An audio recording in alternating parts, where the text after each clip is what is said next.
Welcome to Your Path to Nonprofit Leadership, the weekly podcast that features the very best in career development in the nonprofit sector. I'm your host, Patton McDowell, and committed to bringing you ideas and resources that will build your professional development plan.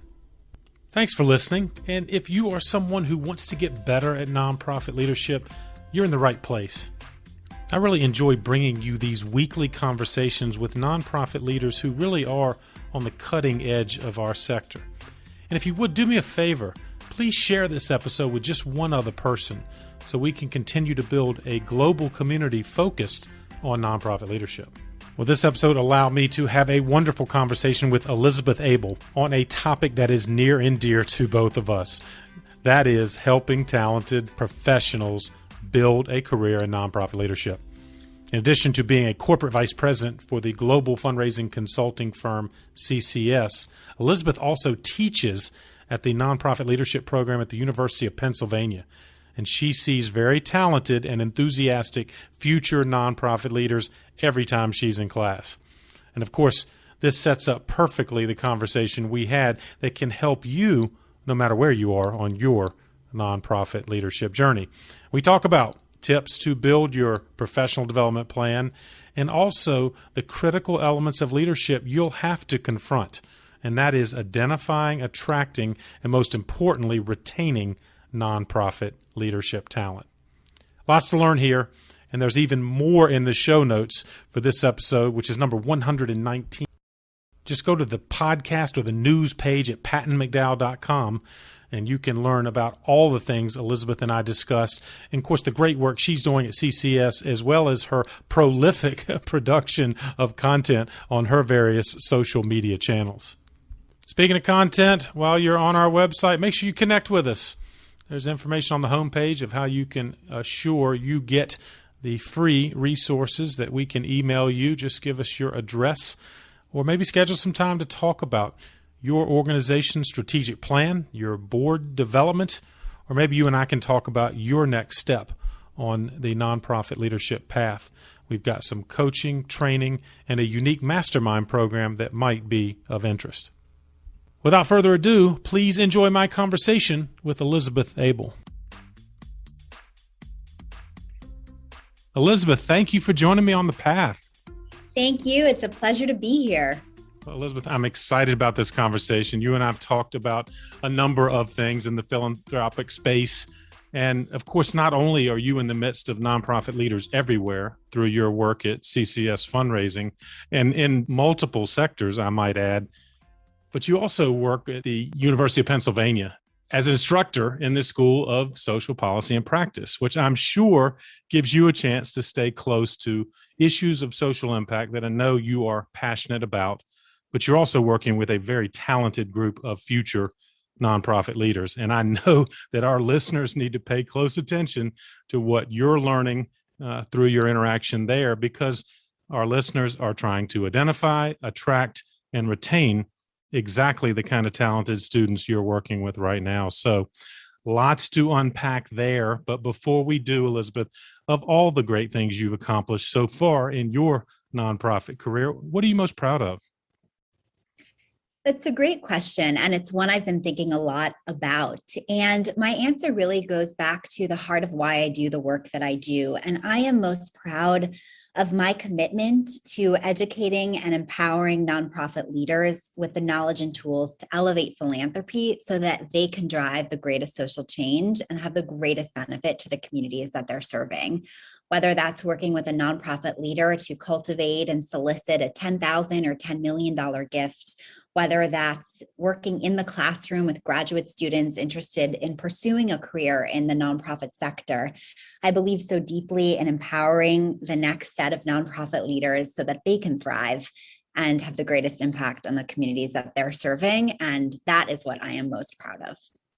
Love how you put that. And you and I share a mission for the leaders we work with, and through them, so much good happens in our communities, not only around the country, but certainly around the world. And so I'm delighted to lift up the work you're doing, and of course, what you're learning from those leaders in all phases of nonprofit leadership. Before we get into some of these leadership elements that you and I will discuss, a lot of our conversations, Elizabeth, I know you're having too, with very busy nonprofit leaders, only complicated, of course, over the last year and a half by a pandemic.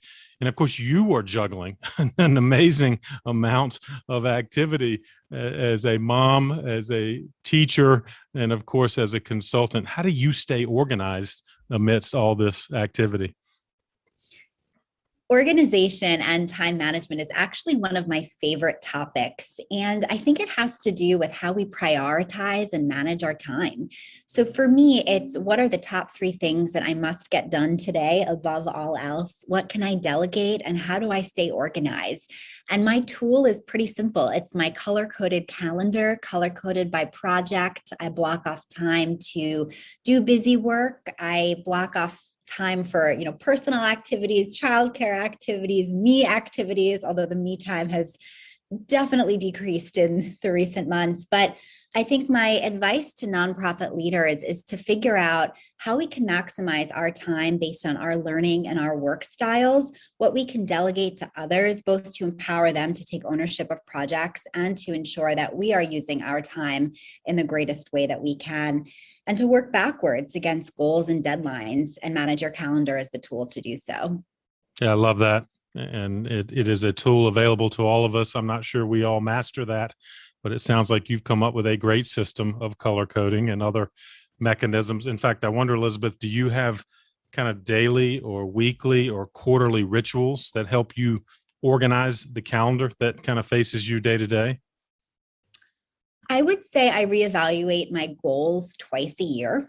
In January, as we start the new calendar year, and quite honestly, in September, in the fall, around the Jewish holidays, when I think about my personal goals. So kind of professional goal setting in January, personal goal setting in September. And I probably reevaluate on a quarterly basis, although I'm also known for writing those goals down, putting them in a drawer, and then looking at them 1 year later to see what's happened, where we're still working on our goals, whether we can stretch our goals. And I do think it's nice to put the goals away so that they're not consuming and looming over you every day. But it's also nice to take a moment to celebrate wins, celebrate progress, and then think about the next big goals that are down the horizon. That's fantastic. And I love the fact that you're kind of balancing the near term as well as the long term and not being, I guess, complicated by those long-term goals. If you put them away, then they can come back and help you when you're in the right frame of mind to do so. It strikes me, Elizabeth, that your work as an instructor, you, of course, a graduate of the program yourself. Do you find that might be something nonprofit leaders can do in terms of getting involved in the community? I know it's an additional time element for you, but I'm guessing it has been personally rewarding and allows you to stay connected. And I wonder, is that some advice you might offer a nonprofit leader who, like you, is very busy, but maybe would have an opportunity to get involved like you have? Absolutely. And I know we've had these conversations offline, so I imagine you feel the same way. But teaching and learning and being in the classroom has been one of the most fulfilling aspects of my professional life over the past 3 to 4 years that I've been doing so.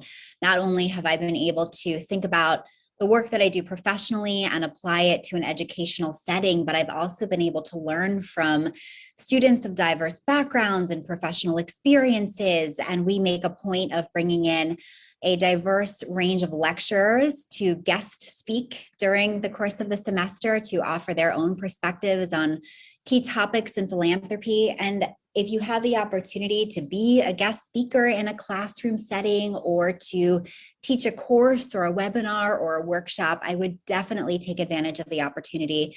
It's great to build your own skill sets, whether it's public speaking or just sharing information that you've gained in a tactical way.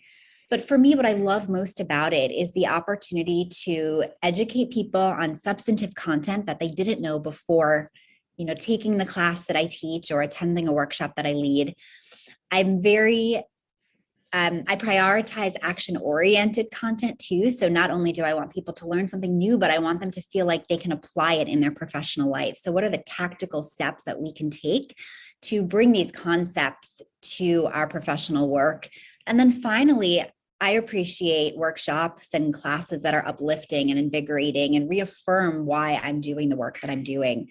So when I think about how I approach educating and how others that have resonated with me approach educating, it's substance, tactics, and uplifting content. And if you have the opportunity to offer that to others, it's such a great example of how we can pay it forward and lead by example.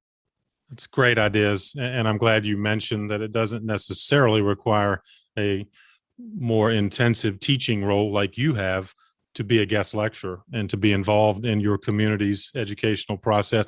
And by the way, and we'll talk about this later, Elizabeth, it's an opportunity to get in front of future talent that may be in the sector, literally. And so I would think that would be another reason, if I'm a nonprofit leader, it wouldn't hurt me to be visible within a community that perhaps would allow me to recruit down the road. Absolutely. It's definitely an opportunity to think about strong talent and engaging strong talent in your professional culture, and also providing tips and tools for the next generation of nonprofit leaders, or maybe not generation, but the next cohort, to feel like they have the resources and tools to succeed. Absolutely. We'll talk more about that because, again, that's one of the features of this episode in particular as we think about the next generation of leaders. You also balance a family. And so many of our friends and colleagues in the nonprofit sector, Elizabeth, are balancing that. Sometimes it's a struggle. I can certainly attest to that with 3 kids that have now more or less grown up. How have you found the balance? And I wonder what advice you might offer other nonprofit leaders who are, frankly, struggling with a very busy lifestyle. Yeah, so it is not an easy balance. I'm really open about that. But I think what I have really tried to do is be clear about expectations, both within my own company and with client partners that I work with. You will regularly receive emails from me at 5 o'clock in the morning and 11 o'clock at night. And that's because that's when it works for me. Now, Right. You are in no way, shape, or form obliged to respond to those emails, but I'm very transparent in the fact that I have a 1-year-old baby. I'm juggling a lot, and I manage my time in a way that positions me to thrive. And my advice for others is to figure out what works for you and clearly communicate that to your managers and your teams so that you can be successful in the midst of remote work, hybrid work, children at home, young children at home, 4-legged children at home. But I think the other piece of it that I've learned, and that this is something that's always been hard for me, is the importance of saying no. If I'm asked to do something that I know will encroach on my family time or time that I've dedicated to things that I'm prioritizing, I sometimes have to say no. And I hate saying no because I don't like letting others down. And I really do believe in taking advantage of every opportunity. But I think there also has to be a point at which, as parents, we prioritize our own emotional health and well-being. And we can't do everything because we will burn out. So again, going back to what we talked about at the top of the episode, prioritizing, delegating, and managing our time will, in my mind, allow us to have a better work-life balance or work-life integration, whichever phrase resonates with you. But I think being upfront, being transparent, and clearly communicating what you need to be successful is really important as a working parent. It's great advice. And I knew you would nail that in terms of bringing some clarity to a role that but is difficult. And so I'm glad you mentioned that. And I guess the other and final question I want to ask you about in this category is, as you work with a lot of client organizations, you mentioned the hybrid work environment that we're all perhaps getting used to, especially those that were going to a single office in the past. You and I have perhaps been more used to remote work, the nature of our jobs, but have you found your nonprofit clients are getting more comfortable with a hybrid environment, or are they kind of eager to get back to more of the let's get everybody back in the office again? How would you describe kind of some of that and what you're seeing in that kind of work environment? I think it's a mix, and I think it really depends on who you talk to. Overall, I think nonprofit leaders and their teams have been effective in the remote environment. I think in the beginning of the pandemic, we were recalibrating how we were operating and how we were fundraising and engaging with our teams and donors. And I do think we've hit a stride. We've seen tremendous success in philanthropy over the past 15 or so months, much to many people's surprise, despite the challenges of the current environment. But I think what I'm seeing now in my role as a consultant and in conversations with leaders, both within my own community and our client partners, is this idea of the hybrid environment as a way to offer flexibility and strengthen our retention, because there are some people who have thrived in the hybrid environment, and there are some people who are dying to get back to the office. And we have to meet our employees where they are, meet our teams where they are, and ensure that we're creating inclusive environments where everyone can be successful. So I think that's what we're all struggling with, navigating, trying to figure out. It is not a one-size-fits-all model. And it's definitely, I think, prompted a lot of questions and really important conversations. What have you seen? I would underline your term flexibility there, because you're right. I think that there is not a single rule. And I think, in fact, some organizations are using the hybrid or flexible work environment as a competitive advantage. And in fact, I think, on the other hand, I think some organizations are going to lose talented nonprofit professionals because they're too rigid.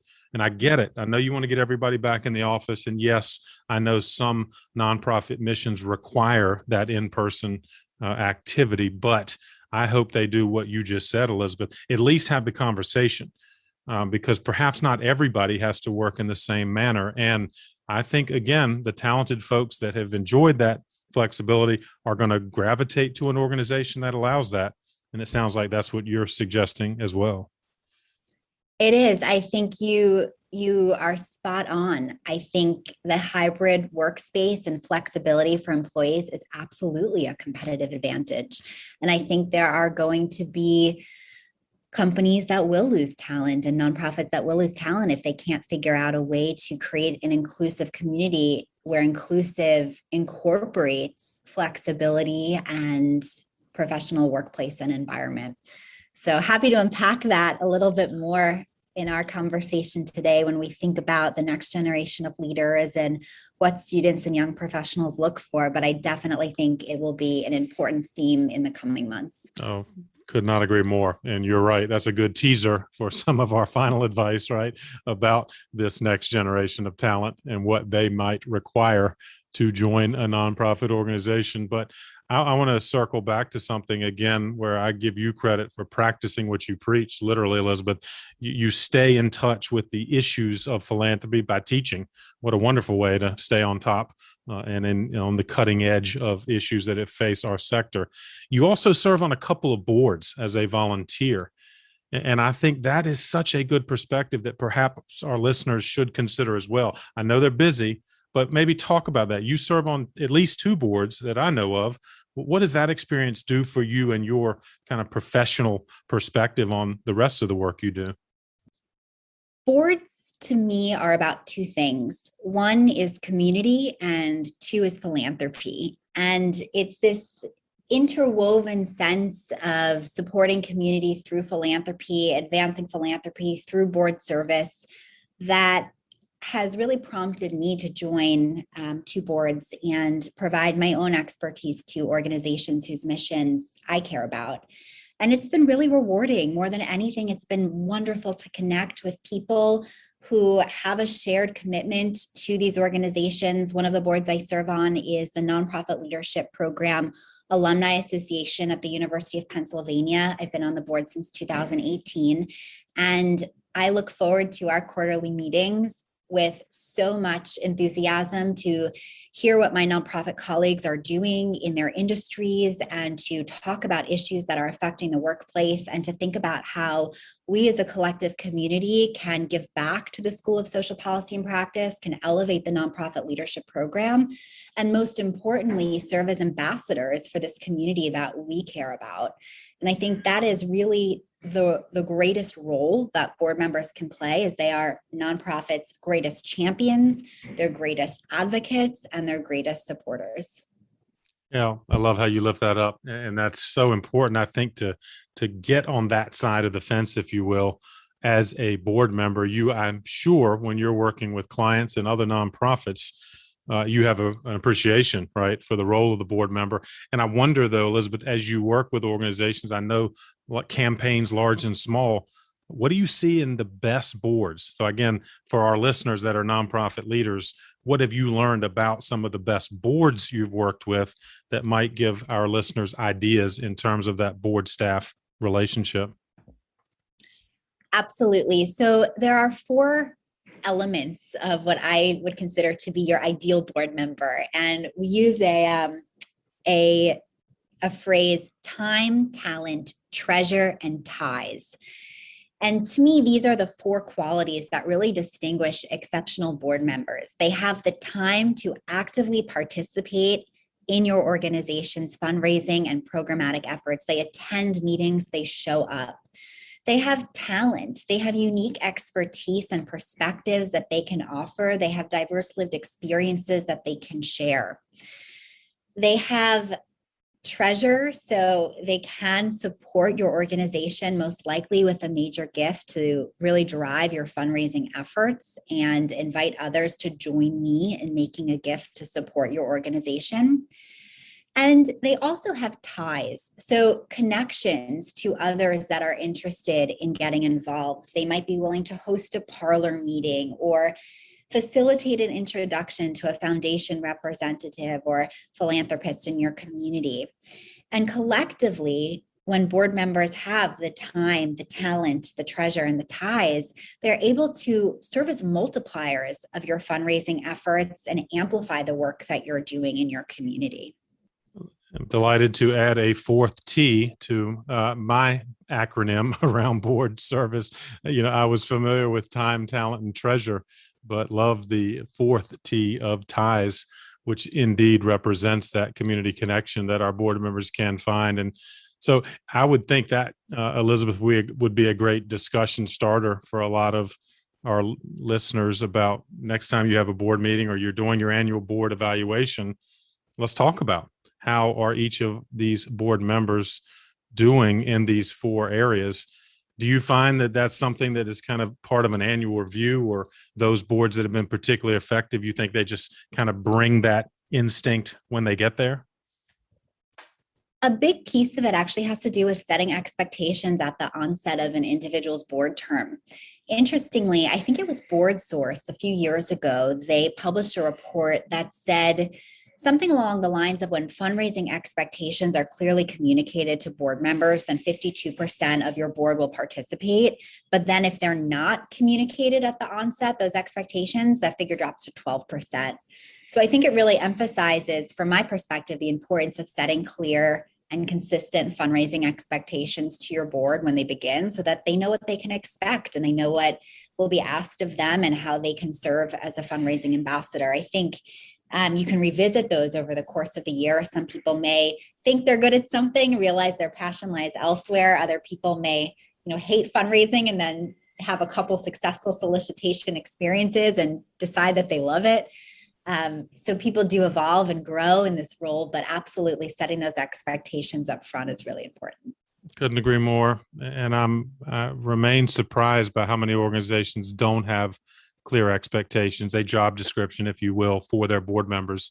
And is it any wonder that sometimes they don't perform around the four T's that you articulated because we didn't tell them, or we kind of gave them a vague understanding of what it means to serve. And then we're frustrated that they don't want to help with fundraising or community ties or things like that. So good for you for reinforcing. And I hope our listeners take note that have we made those expectations clear for board members, and certainly something you have seen up close. I'll transition, Elizabeth, to our favorite topic, perhaps. I think it is, and I bet it's up high on your list too. It is working with the next generation of leaders.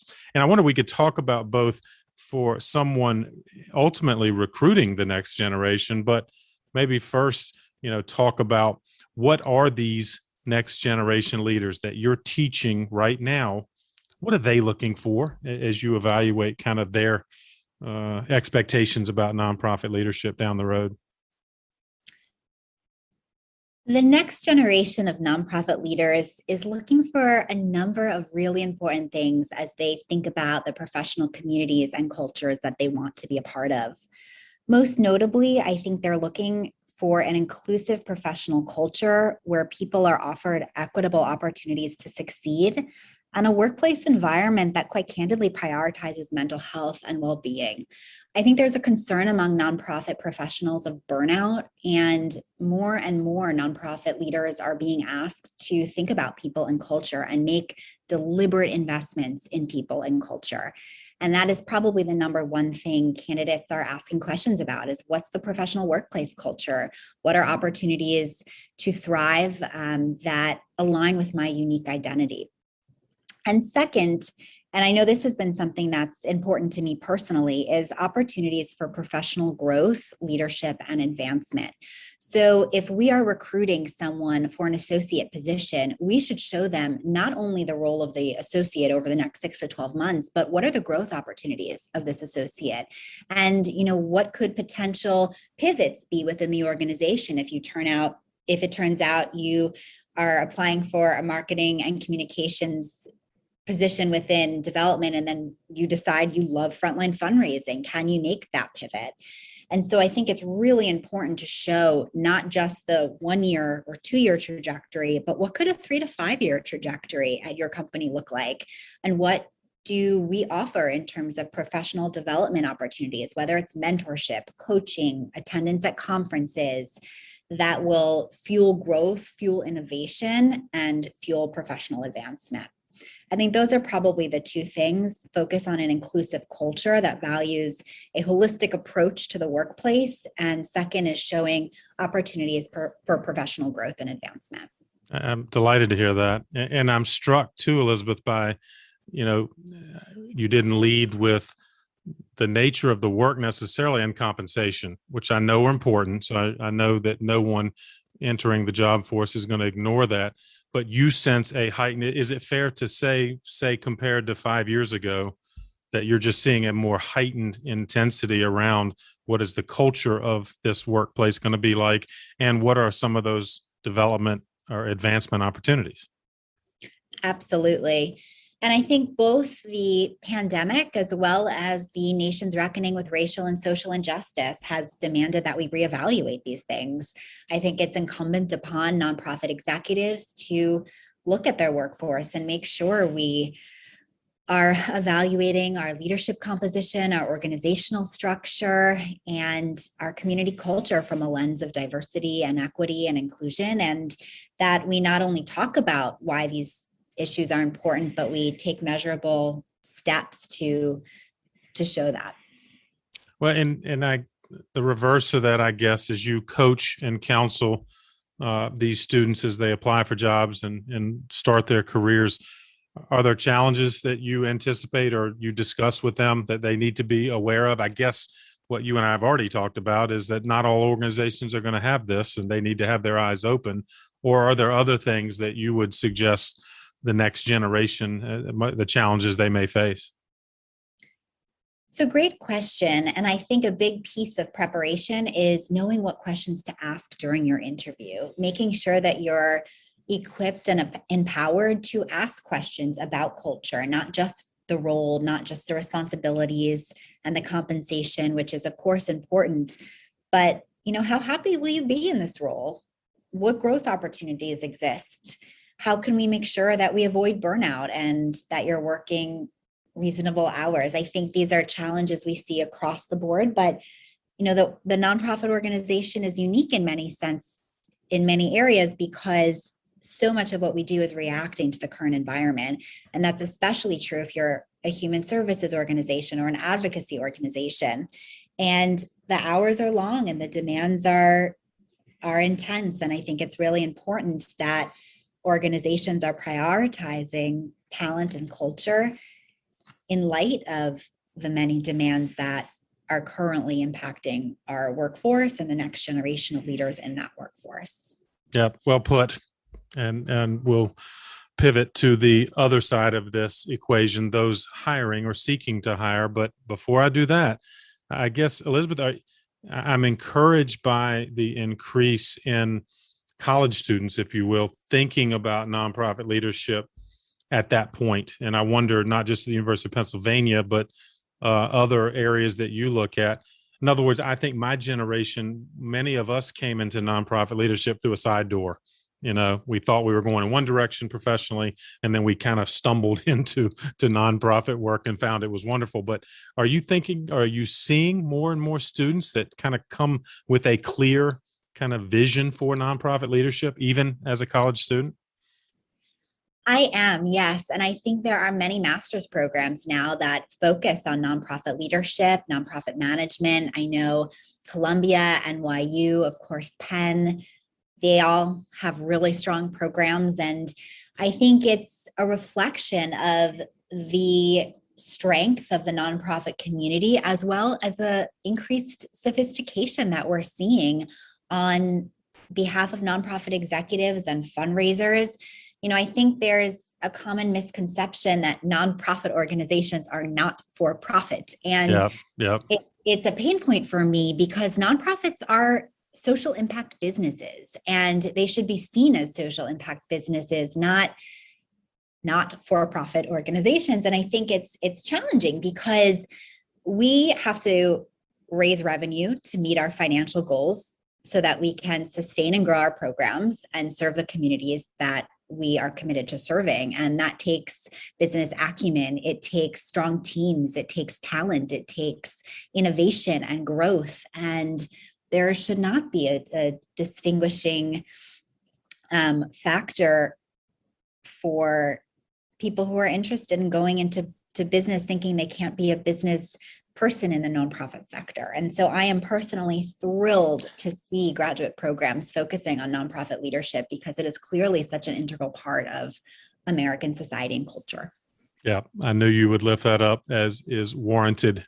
It is a true profession, and I still cringe a bit at my start when I was proud of the work I was doing, but I still had friends and family that kind of patted me on the head and said, all right, when are you going to get a real job? That's nice.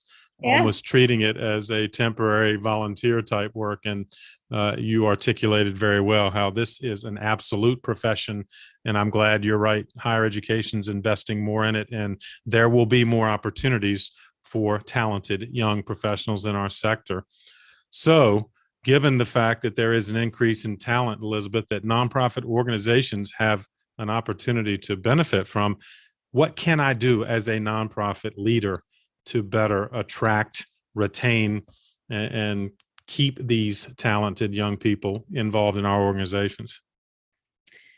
It's a great question. And I think it really is ultimately a continuum. The themes of recruitment and onboarding, retention, professional development, they're not separate, but rather they are an integrated part of an organization's culture and investments in people and talent. And I think the first thing nonprofit leaders should do is think about how they are approaching their recruitment to make sure that they are hiring and prioritizing hiring a diverse workforce that reflects our multicultural world and the communities that we're serving. And I think what this looks like tactically is ensuring that our external facing materials embody these values. So if I'm, a person of color or a working mother, and I want to build a thriving career in the nonprofit sector, and I look at your website and I look at your senior leadership, do I see someone that looks like me? Do I see someone that has shared lived experiences? And I think this is really important as we think about attracting and, more importantly, retaining and cultivating the talents of that next cohort.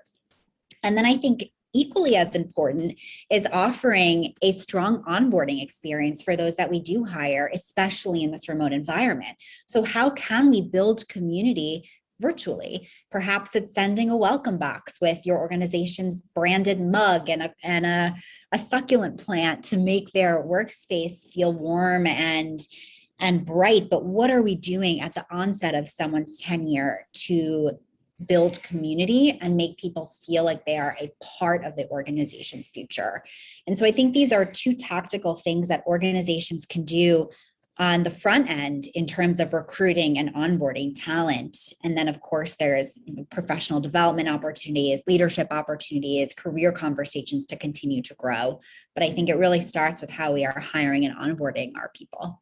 It's fantastic advice. It makes me want to do an audit almost of my own or any organization I'm working with. If I were to look at their website, as you suggest, what would I see as I look at their board, their staff, anything that represents the culture and literally the individuals that make it up? Would I feel comfortable if I were coming in from the outside? And let me reinforce again your encouragement to do a better job of onboarding. I would say, and I'm being intentionally provocative, that many nonprofits just do a bad job. And I've been guilty myself. We parachute you in. We're glad you're here. We're all very busy. Just we expect you to figure it out. And it sounds like, Elizabeth, you've seen the negative effects of not onboarding someone with kind of the more gracious touch that you described.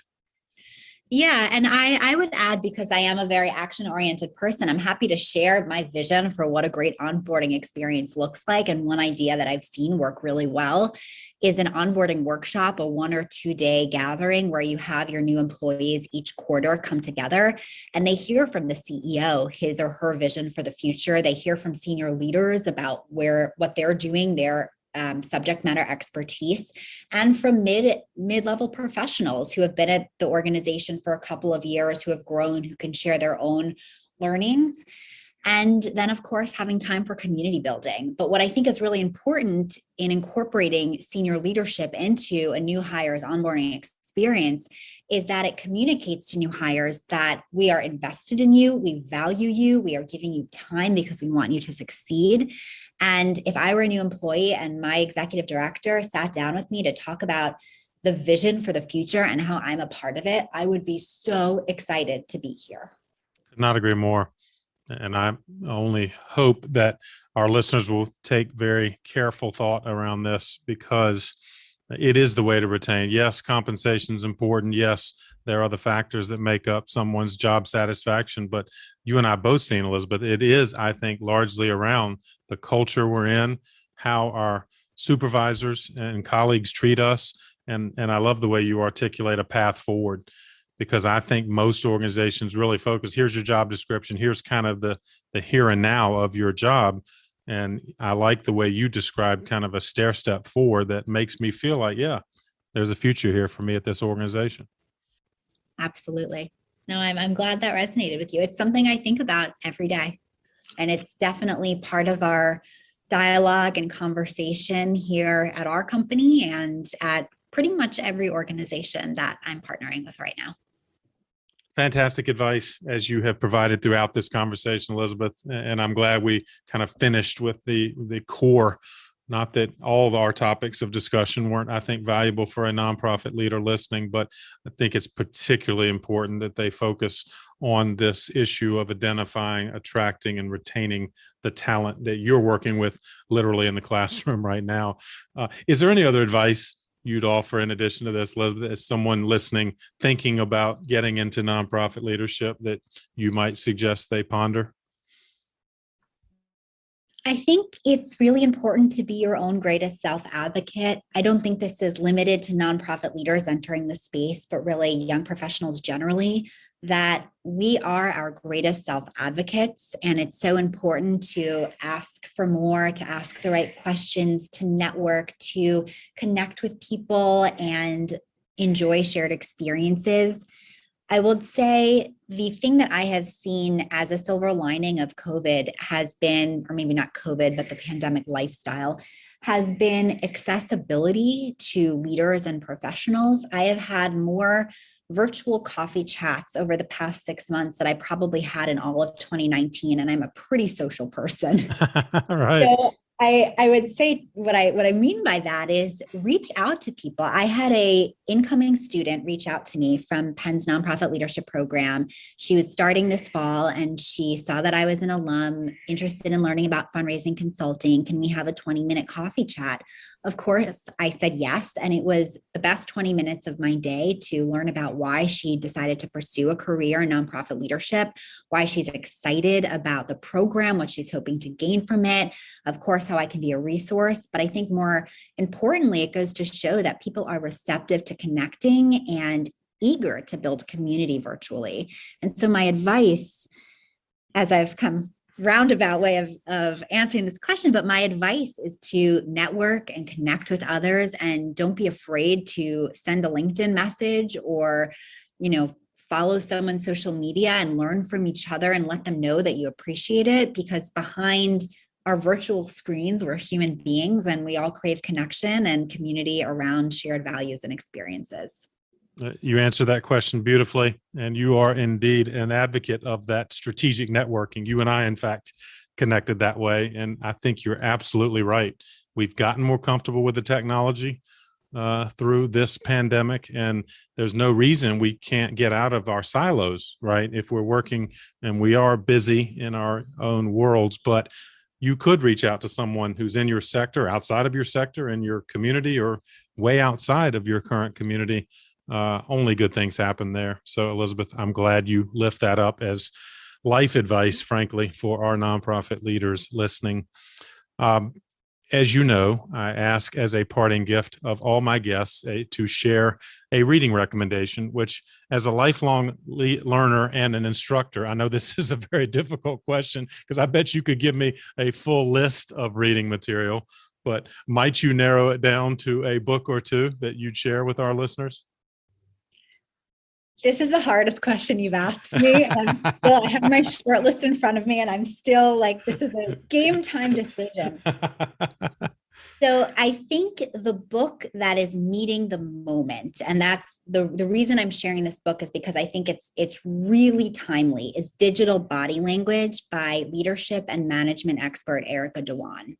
Okay. What I really appreciate about this book is Erica's focus on building strong teams despite the fact that we're working remotely, and how can we elevate our digital body language styles and cues so that we increase empathy and transparency and build a stronger professional community and workplace. And what I appreciate, it's a very quick read. I think I laughed a lot, which I appreciated. Right. That there is a sense of, radical candor around how we're talking about digital body language through emojis and exclamation points and things that might sound almost silly. But when you think about how certain emails can make you feel, or how certain digital communications can impact your performance and your psyche, I think it's really important. So it's a bright orange book, and I have it on my nightstand. I feel like I'm looking at it and thinking about it a lot right now. So really excited to share Digital Body Language by Erica Dewan. That is incredibly timely, and I know that was a difficult decision for you to have to narrow to a single. I got to ask you though, Elizabeth. All right, what was the runner-up book? I got to give you one more shot.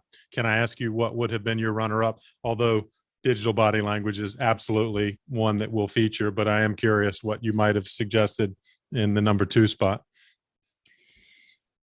Oh boy. So my absolute favorite book in the world is The Most Powerful Woman in the Room Is You by Lydia Fenet. And it's really geared towards women and women in business and networking and asking for more. And it just really resonated with me. And I know Lydia is working on her next book, The Most Confident Woman in the Room Is You. And I just think focusing on networking, confidence, it's just really important skills for anyone, especially working women and especially working moms. Glad I asked you. Bonus content from Elizabeth. Thank you for sharing that among all of the words of wisdom you shared with our audience today. And for that, I'm grateful, Elizabeth. Where can people find out more about you and the great work you're doing through CCS fundraising and elsewhere for that matter? Yes, so you can always reach out to me directly. I love connecting with nonprofit leaders and development professionals through LinkedIn or Instagram. I have a professional Instagram account, Elizabeth Bernie Abel, where I offer nonprofit industry insights and fundraising tips for those in the sector.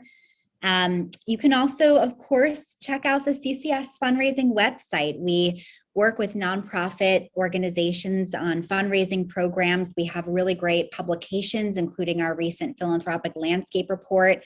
You can email me directly through the website as well, but love talking about fundraising, philanthropy, and I'm always happy to serve as a resource to you and your teams as you think about elevating your own fundraising programs and cultivating your next set of nonprofit leaders. Fantastic. Elizabeth, we will indeed put all of that in the show notes, and I will encourage our listeners to check it out because not only did our conversation provide a lot of wisdom, I know that the show notes will supplement what you've shared verbally. Thank you again for joining me on the path. Thank you for having me. It was such a pleasure to have this conversation.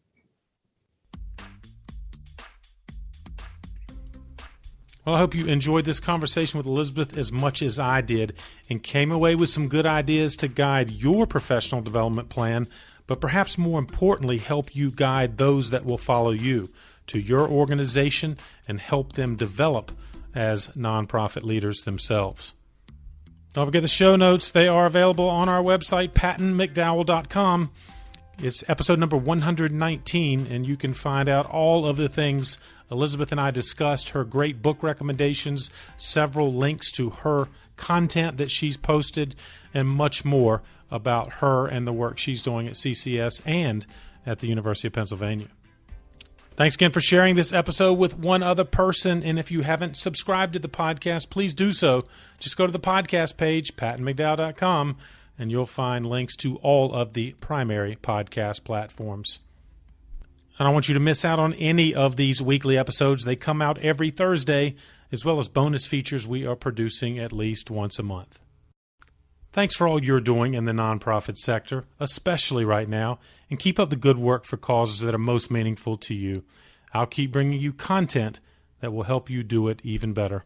Have a great week, and I'll see you next time on The Path.